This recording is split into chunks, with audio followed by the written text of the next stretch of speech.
Gênesis 18, de 1 a 15. Vamos ler. Apareceu o Senhor a Abraão nos carvalhos de Manre, quando ele estava sentado à entrada da tenda, no maior calor do dia. Levantou ele os olhos, olhou, e eis que viu três homens de pé em frente dele. Vendo-os, correu da porta da tenda ao seu encontro, prostrou-se em terra e disse: Senhor meu, se acho mercê em tua presença, rogo-te que não passes do teu servo. Traga-se um pouco de água, lavai os pés, repousai debaixo dessa árvore. Trarei um bocado de pão, refazei as vossas forças, visto que chegaste até o vosso servo. Depois seguirei avante. Responderam: faze como disseste. E apressou-se, pois, Abraão para a tenda de Sara e lhe disse: amassa depressa 3 medidas de flor de farinha e faz pão assado ao borralho. Abraão, por sua vez, correu ao gado, tomou um novilho tenro e bom, e deu-lhe ao criado, que se apressou em prepará-lo. Tomou também coalhada e leite, o novilho que mandara preparar, e pôs tudo diante deles. E permaneceu de pé junto a eles, debaixo da árvore, e eles comeram. Então lhe perguntaram: Sara, tua mulher, onde está? Ele respondeu: está aí na tenda. Disse um deles: certamente voltarei a ti daqui a 1 ano, e Sara, tua mulher, dará à luz a um filho. Sara estava escutando à porta da tenda atrás dele. Abraão e Sara eram já velhos, avançados em idade. E Sara lhe havia cessado o costume das mulheres. Riu-se, pois, Sara no seu íntimo, dizendo consigo mesma: depois de velho também o meu senhor, terei ainda prazer? Disse o Senhor a Abraão: por que riu Sara, dizendo: será verdade que darei ainda à luz sendo velha? Acaso para o Senhor há alguma coisa demasiadamente difícil? Daqui a 1 ano, nesse mesmo tempo, voltarei a ti, e Sara terá um filho. Então Sara, receosa, negou, dizendo: eu não me ri. Ele, porém, disse: não é assim, é certo que riste. Esse é um dos textos esquisitos da Bíblia. É um texto esquisito. É maravilhoso, mas ele é esquisito. Ele é esquisito porque é uma teofania, é Deus personificado com mais 2 anjos. A gente não vê isso muito, mas é o próprio Deus que está personificado e está na companhia de 2 anjos. Tudo tem uma arrumação, tudo está ligado, como um quebra-cabeça. Isso tem ligação com Sodoma e Gomorra. Porque lembra que vai aparecer 2 anjos em Sodoma e Gomorra, logo depois, que até Ló bota para dentro, com medo que as pessoas de Sodoma e Gomorra fizessem alguma coisa com eles. Então, havia um outro propósito, além de Sodoma e Gomorra. E o propósito era renovar a esperança e renovar a promessa, fortalecer no coração de Abraão que havia o compromisso daquela promessa. O texto não deixa claro qual é o momento que Abraão tem o estalo e diz assim: é Deus. Porque ele não sabe.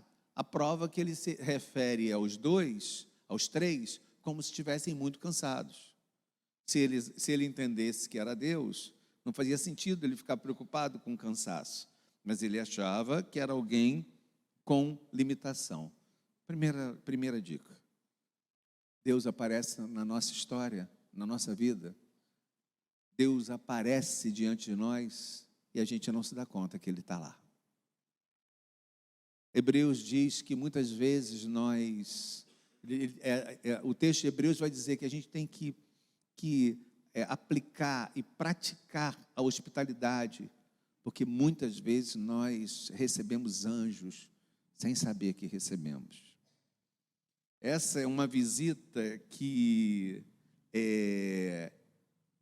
vem confirmar a frase que a gente já ouviu tanto: serás uma grande nação. Mas como Sara se comporta com o que ouve?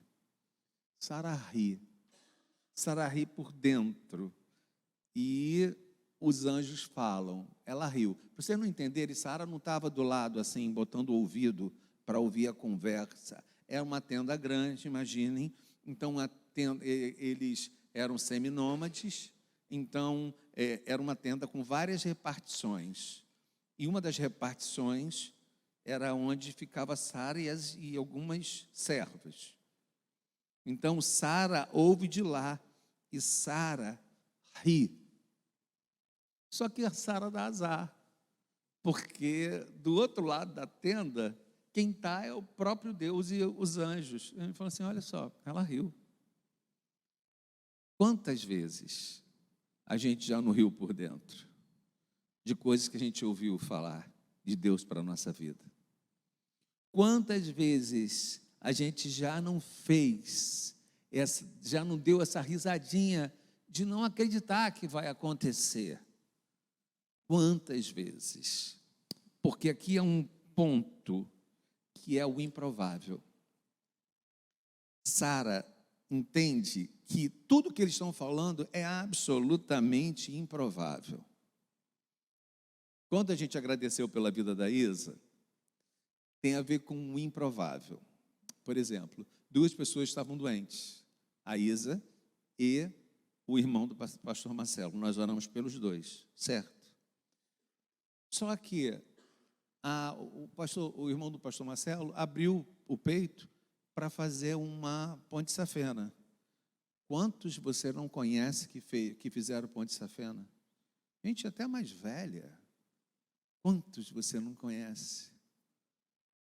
E a Isa, por sua vez, chegou com 80% do pulmão tomado. Passaram-se 4 ou 5 dias e o médico disse assim, ela está pior do que quando entrou. Responde para mim, o que é pior do que 80% do pulmão tomado, hein? O que é dizer, ela está pior do que quando entrou? Nós já tínhamos vivido isso, né? Essa igreja orou pelo Carlos Oscar, pelo presbítero Carlos Oscar, que teve a evolução contada muito parecida com a da Isa. Tudo caminhava para a Isa morrer. E tudo caminhava para o irmão do pastor Marcelo sobreviver. Gente, a Isa teve hoje de manhã aqui. A Isa sobreviveu. Acho que foram 31 dias e 28 de UTI. Ela foi entubada 2 vezes e ela sobreviveu. Ela traz para a gente o que esse texto, a vida dela traz para a gente o que esse texto fala. Esse texto nos convida a refletir sobre o improvável. Não há território entre o provável e o improvável. Não existe. Aliás, não existe espaço entre os dois. Entre o provável e o improvável. Porque essas 2 palavras, elas dissolvem diante de uma palavra só, que é propósito. O provável e o improvável se dissolvem diante de uma palavra só, que é propósito. É o que a Isa tem se perguntado. Qual é o propósito de Deus para isso tudo que eu vivi? Coisas para levar para o nosso coração. Circunstâncias servem também para revelar propósitos. Coisas para levarmos para o nosso coração. Circunstâncias servem para revelar propósito. Não há certeza completa. Não há coisa improvável. O que há é propósito perfeito. Não há certeza completa. Mas é só um parto. A mulher vai ter filho. Gente, mas é só um parto. E ela não volta do parto. Então, não há certeza completa, não há improvável. Mas a bagunça mistura coisas. A demora, desculpe. A demora bagunça tudo. E a demora bagunça fé, a demora bagunça certeza. E bagunçou a cabeça de Sara.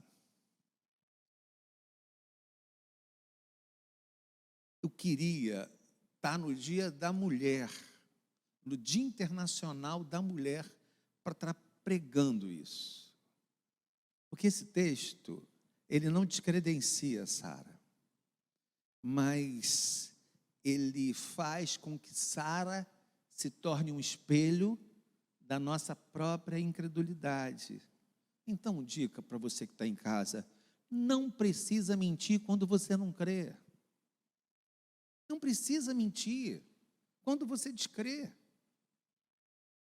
Não precisa mentir quando você não crê. Projeta para mim Marcos 9, de 17 a 27. Marcos 9, de 17 a 27. Então, hoje nós vamos falar sobre os sentimentos de Sara. Porque eu vi um comentarista que eu achei ele muito ousado. Ele focou nesse texto. A gente sempre foca na visita dos anjos, né? Foca na promessa de Abraão. E ele foca nos sentimentos e nas impressões de Sara. Ele foi fantástico. Gente, não precisa mentir quando você não crê em nada. Uma das coisas libertadoras de nós não sermos uma igreja triunfalista, que fala de um evangelho que vai dar certo, que tudo vai dar certo, que a gente vai ter dinheiro, que a gente não crê nisso. Uma das coisas libertadoras é a gente poder dizer: tenho dúvida, estou com a minha fé abalada, e isso não é uma tragédia. A gente pode falar: Sara, você riu, e ela, com medo, diz: eu não ri. E um dentre a multidão respondeu: mestre, trouxe meu filho possesso de um espírito mudo, e este que quer que o apanha, lança por terra, e ele espuma, rilha os dentes e vai definhando. Roguei aos teus discípulos que o expelissem, e eles não puderam. Então Jesus lhe disse: ó geração incrédula, até quando estarei convosco? Até quando vos sofrerei? Trazei-mo. E trouxeram. Quando ele viu a Jesus, o espírito imediatamente se agitou com violência, caindo ele por terra, revolvia-se espumando. Perguntou ao pai do menino: há quanto tempo isso sucede? Desde a infância, respondeu. E muitas vezes tem lançado no fogo, na água, para o matar. Mas se tu podes alguma coisa, tende compaixão e nos ajuda. Ao que respondeu Jesus: se podes, tudo é possível que crer. E imediatamente o pai do menino exclamou com lágrimas: eu creio, ajuda na minha falta de fé. Vendo Jesus que a multidão concorria, repreendeu o espírito imundo, dizendo-lhe: espírito mudo e surdo, eu te ordeno, sai desse jovem. E nunca mais retornou nele. Eu acho, e eu sempre falo desse versículo, não sei se vocês lembram disso, eu sempre cito esse versículo, talvez porque ele me constitua. Eu sempre cito esse versículo. O Senhor pergunta para ele assim: você crê? Ele fala assim: eu creio, mas me ajuda na minha falta de fé. Me ajuda na minha incredulidade. Sabe por quê, Sara? Porque não é feio dizer que não crê. Dizer que está em dúvida. Não é feio. Eu acho que feio é hipocrisia. quando Eduardo viveu altos e baixos, né? De manhã ele acordava crédulo e de noite ele acordava descrente. Ele viveu um looping espiritual, em crenças absurdas, que ela vai se levantar amanhã e não entender porque Deus está fazendo isso com ele. E ele ligou para a tia dele. A tia dele, eu conheci a tia dele assim, bem de perto, sabe? Cleonice. A Cleonice falou para ele assim: fala para Deus isso, meu filho. Fala para Deus quanto você está aborrecido. Fala para Deus quanto você está aborrecido. Porque Ele vai gostar de saber, porque Ele já sabe. O que Deus não gosta não é do que a gente diz. O que Deus não gosta, meu filho, é de hipocrisia. Você precisa ter paciência com Deus. Parece heresia, né? Ter paciência com Deus chama-se fé. Ter paciência com o tempo chama-se esperança. Ter paciência com Deus chama-se fé. Ter paciência com o tempo chama-se esperança. Conflito é o encontro do que cremos com o que não vemos. Isso é conflito. O que Sara vive é um conflito, porque ela encontra exatamente com aquilo que ela crê e com aquilo que ela não vê. O texto diz que ela fala assim: eu já não tenho mais prazer com meu marido. Em outras palavras, ela disse: a gente já não faz mais sexo. Eu estou velha, eu já abandonei o costume das mulheres. O que ela está dizendo é o seguinte: eu não menstruo mais, eu não tenho mais o ciclo menstrual, eu já não ovulo mais. Ela não sabe dessas coisas, mas ela sabe, ela entende na prática que não rola mais, que não tem mais como ela ter filho. Então o grande problema que a gente vive de conflito é com o que a gente crê, é o encontro do que a gente crê com aquilo que a gente não vê. Então o meu recado para você nessa noite é: tenha paciência com Deus. O nome de ter paciência com Deus é fé. Tenha paciência com o tempo. O nome, a tradução para tenha paciência com o tempo é esperança. Não é vergonha. A gente precisa, dentro de nós, de ter essa certeza. Qual é a pergunta que Deus nos faz em nossos momentos difíceis? Qual é a pergunta que Deus nos faz em nosso momento difícil? Está no versículo 14. Vê se você acha aí no seu celular. A gente está estudando Gênesis 18 e a resposta está no 14. Qual é a pergunta que Deus faz a Sara? E qual é a pergunta que Deus faz a cada um de nós em nossos momentos difíceis? Está aqui, ó. Acaso para o Senhor a coisa demasiadamente difícil? Vamos ler juntos. Acaso para o Senhor há coisas demasiadamente difíceis? Mais uma vez. Acaso para o Senhor há coisas demasiadamente difíceis? Mais uma vez. Acaso para o Senhor há coisas demasiadamente difíceis? A pergunta era para Sara, mas é para mim também, que às vezes não tenho paciência com Deus. Essa pergunta é para Sara, mas essa pergunta é para mim também. Essa pergunta é para você. Acaso essa conversa, gente, parece que é uma conversa encomendada. Esse encontro, a gente pensa, se a gente olhar para ele é um encontro encomendado, porque a pergunta no verso 9 é: aonde está a vossa mulher? Aonde está a tua mulher, Abraão? Eles não conversavam com a mulher, gente. Quando Deus falou para Abraão que ele seria pai de uma grande nação, ele chamou para Sara e conversou com Sara? Não conversou, não.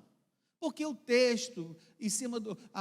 o texto, a cabeça do hebreu, a cabeça do judeu é uma cabeça masculina, quer queiramos ou não. A estruturação bíblica, especialmente no Antigo Testamento, é absolutamente masculina. Mas o texto, eles entram lá num contraponto entre a proposta de tu serás um pai de uma grande nação, para uma conversa com Sara, para dizer implicitamente para Sara, tu serás mãe de uma grande nação. Porque quem, em última análise, é realmente a mãe da grande nação é Sara. Em última análise, a grande mãe da grande nação é Sara, porque da corrente da semente de Abraão também saiu a descendência, a descendência do filho de Agar, de Ismael. Mas a mãe da grande nação é Sara. Às vezes, a gente deveria entender que aquele encontro, aquela conversa era uma conversa encomendada. Era para Sara. Seria tão bom que Sara entendesse que aquela conversa é para mim. E é tão bom quando o sermão chega à nossa alma e a gente entende que o sermão é para mim. Que o sermão foi talhado para mim. Eu tenho uma amiga que assiste os meus sermões de trabalho. O nome dela é Marcilene. Ela fala assim, mandou recado para mim, hein? O que a intimidade não faz? Mandou recado para mim. Eu falei assim, quando? 2 sermões atrás eu falei, que recado? Mas que bom que ela acha que eu mandei recado para ela, porque eu não mandei, eu não faço nem ideia do que eu falei, e onde ela entendeu que o recado era para ela. É bom quando se Sara conseguisse entender que aquela visita do próprio Deus era uma mensagem para ela.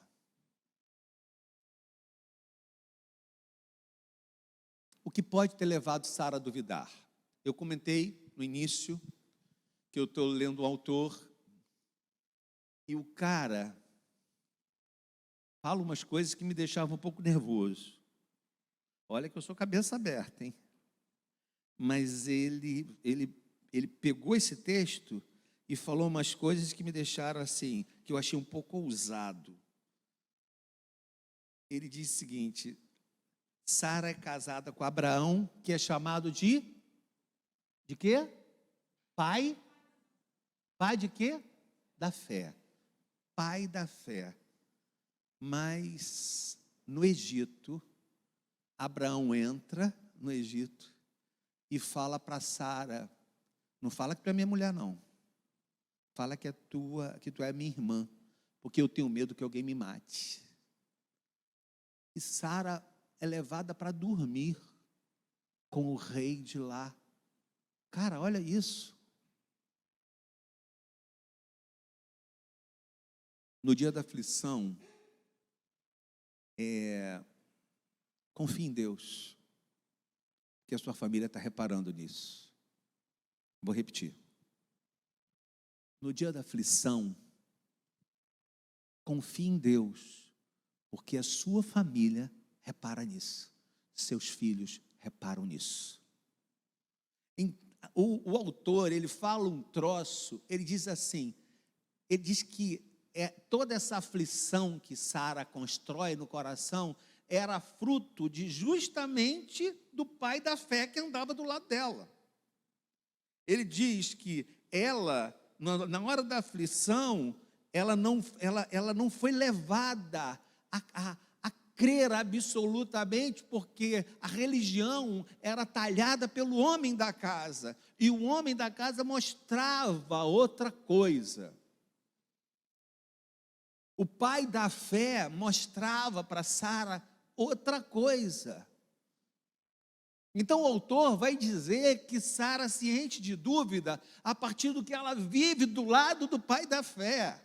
De manhã, você perdeu o culto de manhã, tá?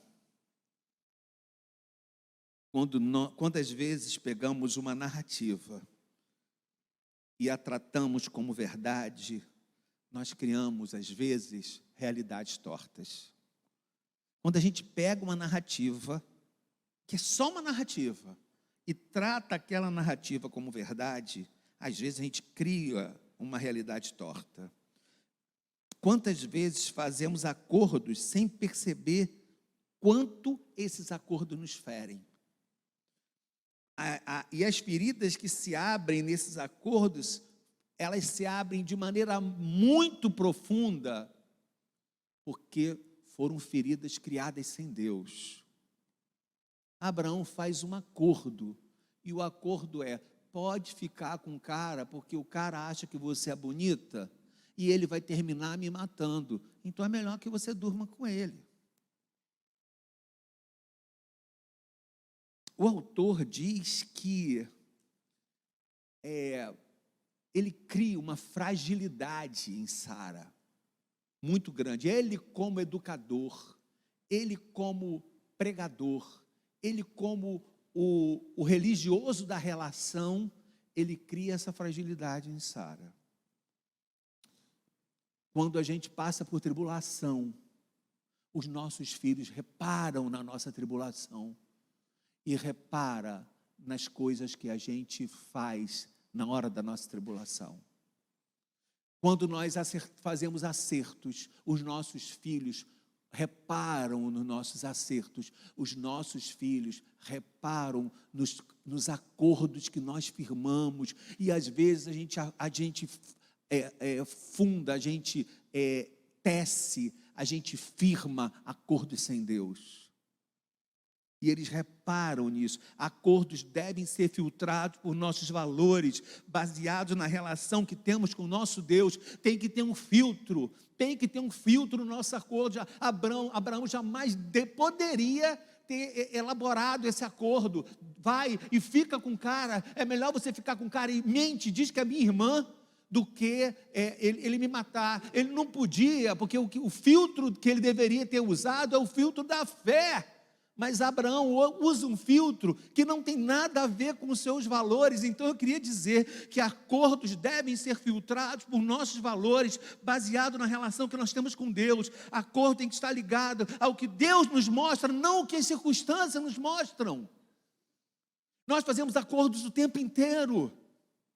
E Abraão faz, a narrativa que deve ser o fio condutor, é a promessa de Deus: tu serás pai de uma grande nação. E se ele seria pai de uma grande nação, ele não ia morrer no Egito, ele não ia ser assassinado pelo rei do Egito. Nossos acordos mostram para a nossa família que as coisas não são bem assim, que o pastor é uma coisa aqui no púlpito e fora do púlpito é outra coisa. Os nossos acordos, pais que declaram crer na dinâmica da vida, mas que demonstram outra coisa no dia a dia. Vulnerabilidade gerada ao coração dos filhos pelos acordos que fazemos.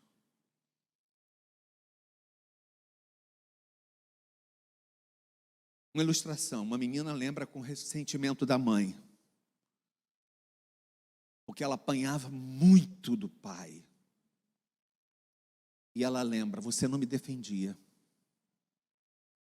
A tua omissão era uma contradição ao amor que você dizia que sentia por mim. Ela chega na fase adulta ressentida com essa mãe, porque ela apanhava tanto e a mãe não defendia. Voltando para a nossa ilustração, eu quero dizer que a nossa falta de espiritualidade desprotege a nossa família.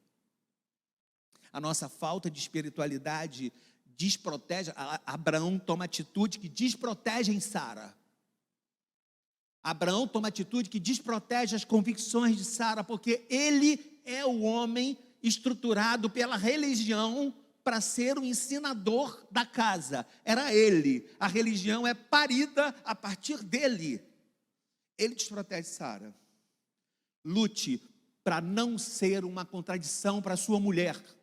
Lute para não ser uma contradição para os seus filhos. Lute para você não se tornar uma fonte de contradição, onde os contratos que você firma são contratos absolutamente contraditórios, onde você recebe de Deus o chamado para ser pai de uma grande nação, e na primeiro sofrimento, primeiro medo diante do Egito, tu diz, vai dormir com o rei, porque eu tenho que salvar minha pele.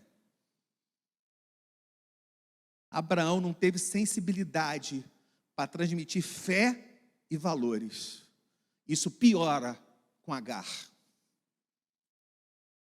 Porque Sara diz, é a Sara que dá a dica. Você tem que fazer sexo com Agar, porque eu estou envelhecendo e eu não tenho mais como te dar filhos. Você tem que fazer sexo com Agar. O que Sara precisa? O que Sara queria ouvir? Não. Você é a única para mim? Ou não? A promessa de eu ser pai de uma grande nação te inclui. Nós seremos pais dessa grande nação.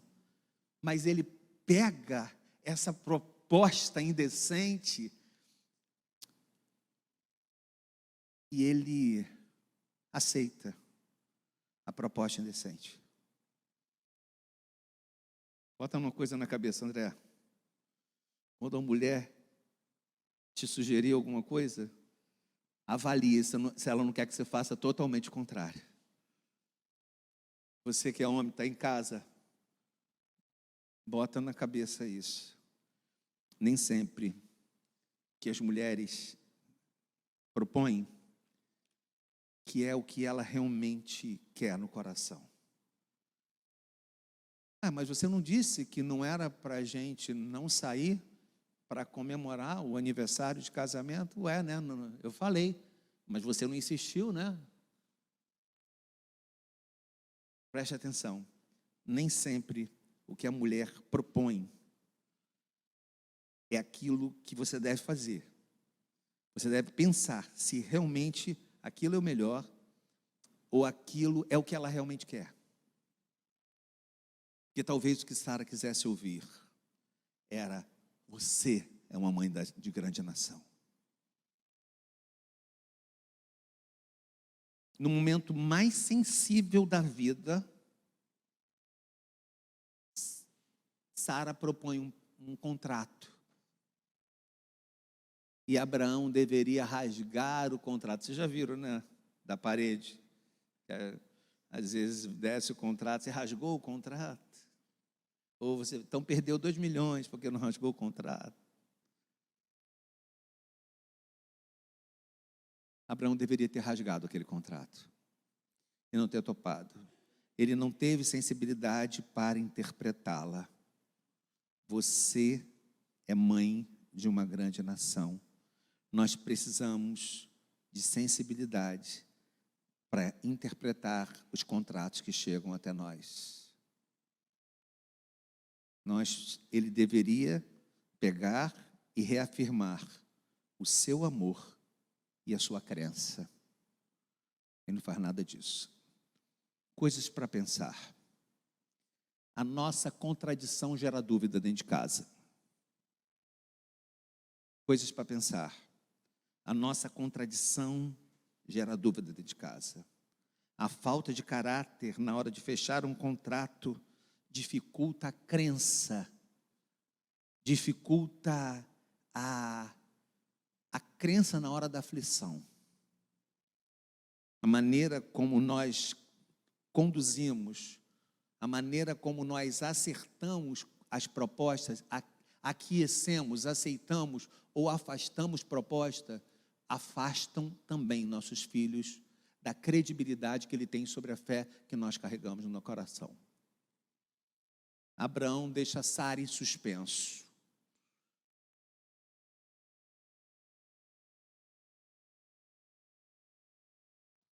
O que consola a gente? O que consola a gente é que a gente tem uma mulher que será a mãe de grande nação, confusa, absolutamente confusa. Uma mulher que seria a mãe da grande nação, vê Abraão entregando ela na mão do rei, vê Abraão se envolvendo com Agar, vê Abraão confirmando o tempo todo a falta de fé. Isso deixa Sara em suspenso. Mas a beleza da história é que Deus se veste de gente e vai até a tenda dela.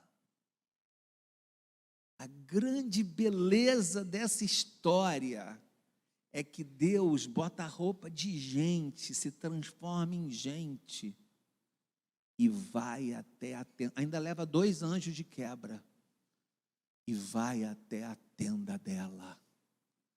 O que isso comunica para a nossa vida?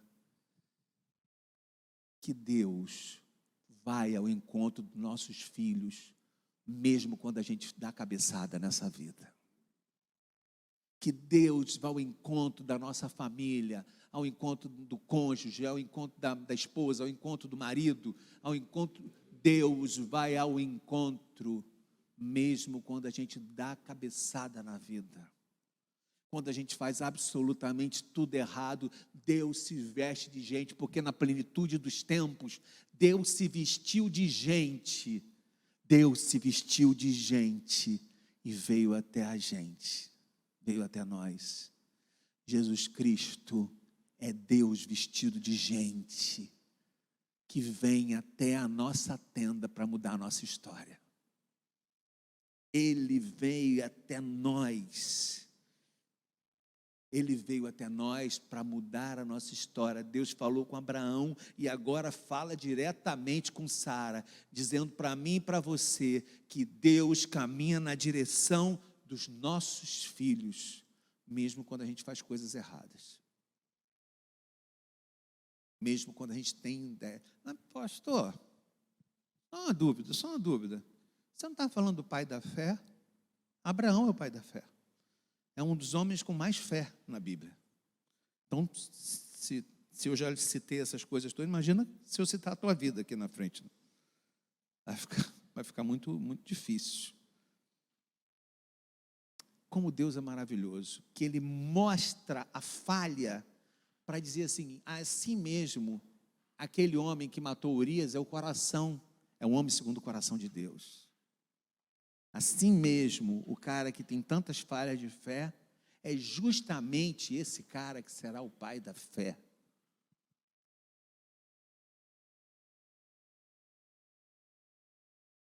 Não bastava dizer para Abraão, tu serás o pai de uma grande nação.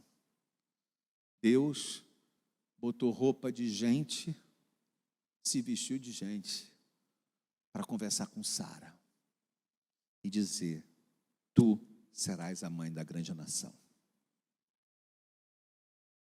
Conclusão. A gente não pode esquecer que toda crise carrega um componente lógico. Olha para mim, por favor, que essa é uma parte importante do sermão. Toda crise carrega um componente lógico. A gente tem uma crise, como Sara estava vivendo uma crise. Toda crise carrega um componente lógico e diz para a gente, eu estou velha, não faço sexo, não ovulo mais, não menstruo mais, não tem como eu ter filho. Isso não é falta de fé, amigo, isso é um componente lógico. Só que a nossa falta de fé, ela sempre carregará um componente lógico, que vai tentar destruir a promessa que Deus fez ao nosso coração, a promessa que Deus fez para mim e para você. Então você precisa entender que fé vence o componente lógico. Que fé vence o improvável. Que fé passa por cima do improvável, porque não há coisas difíceis para Deus. Quando Moisés estava no deserto, ele falou assim, a gente vai comer o quê? Aí Deus falou assim para ele, vai cair do céu. Aí ele falou assim, mas como isso é possível? Ele falou assim, acaso a minha mão encolheu? Acaso meu braço encurtou? Há coisa difícil para mim? E essa frase ele repetiu no Novo Testamento, você lembra para quem? Para quem ele lembra? Para quem ele repetiu essa frase no Novo Testamento? Vamos ver. ele repete essa frase no Novo Testamento de maneira diferente. Ele disse assim: há coisas difíceis para mim, mas no Novo Testamento ele fala com alguém, essa mesma frase, de maneira um pouco diferente. Para quem é? A Maria. Ela fala: eu não tenho contato com homem. Como que vai sair de mim o Messias? Aí ele pergunta para ela: por acaso haverá impossíveis para Deus? Então essa pergunta é para mim e para a tua vida nessa noite. Por acaso haverá impossíveis para Deus? Então não se baseie no improvável, não se baseie no improvável, porque a falta de fé, ela carrega em si um componente lógico, que estrutura a tua falta de fé, que desmonta tudo que Deus construiu na sua cabeça. O que aconteceu com Sara é que a gente hoje pegou, eu peguei hoje, bati em Abraão absurdamente, né? Dizendo que ele contribuiu para essa desconstrução que Sara carregava. Ele contribuiu porque ele era o responsável pela religião. E às vezes a gente contribui para as maluquices que acontecem na nossa família. Graças a Deus, Deus se veste de gente e vai consertar as burradas que a gente faz. Vai atrás dos nossos filhos, consertando as burradas que a gente faz. Fique em pé, por favor.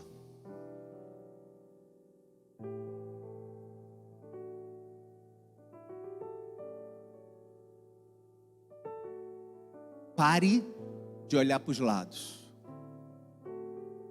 Olhe para mim, por favor. Pare de olhar para os lados. O texto que a gente trouxe nessa noite convida a gente a olhar para Deus. A gente parar de olhar para os lados, para o improvável, para o imponderável. Pare de olhar para o que é imponderável.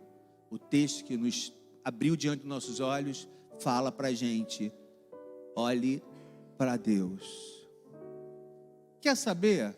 Admita o que você está sentindo. Admita o que você está sentindo. Admita que você não está crendo. Admita a tua dúvida.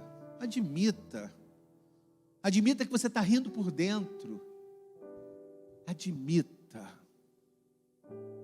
Porque Deus entende quem duvida. Ele não entende quem interpreta. O texto diz para a gente dessa noite: confie em mim. O que você está estranhando na sua vida? Tem coisa que você está estranhando na sua vida. E o texto dessa noite diz para a gente: confie em mim. Deus continua afirmando para Sara o que Ele é e o que Ele quer. Deus continua afirmando para mim e para você o que Ele é e o que Ele quer. Não adianta ficar angustiado, porque Deus dá os seus enquanto dormem.